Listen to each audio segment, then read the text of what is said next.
Bonjour.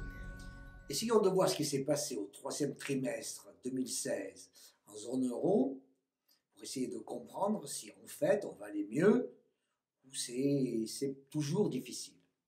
Les chiffres, c'est plus 0,3% le troisième trimestre, plus 1,6% sur un an, c'est pas mal. Comment expliquer et comprendre cette évolution? En fait, il y a une évolution qui vient d'une base, qui peu à peu s'améliore, qui est la consommation des ménages de la zone euro, et quelque chose de toujours meilleur, toujours plus positif, favorable, qui vient de l'Allemagne. Au fond, la croissance européenne, c'est de la consommation de la zone euro qui va mieux et des commerces extérieurs allemands qui va toujours mieux. Regardons de plus près ce qui se passe dans la zone euro consommation.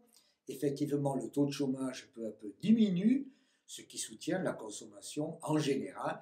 Prenons par exemple le cas de l'Espagne. Quand on regarde ensuite le commerce extérieur, fondamentalement, c'est l'Allemagne qui a une croissance vraiment forte et qui vient vraiment pour elle euh, du commerce extérieur. Et donc, au fond, quand on regarde par pays, cette fois-ci, on a une Allemagne qui va toujours bien, des Pays-Bas qui vont bien, une Espagne qui peu à peu va mieux, une Italie toujours à la peine, et une France qui va mieux, mais grâce à ses stocks, et c'est momentané. Alors pourquoi cette accélération? Cette accélération, c'est le commerce extérieur, c'est le commerce extérieur allemand vers où? Vers la Chine, ça n'est pas donc de la Chine.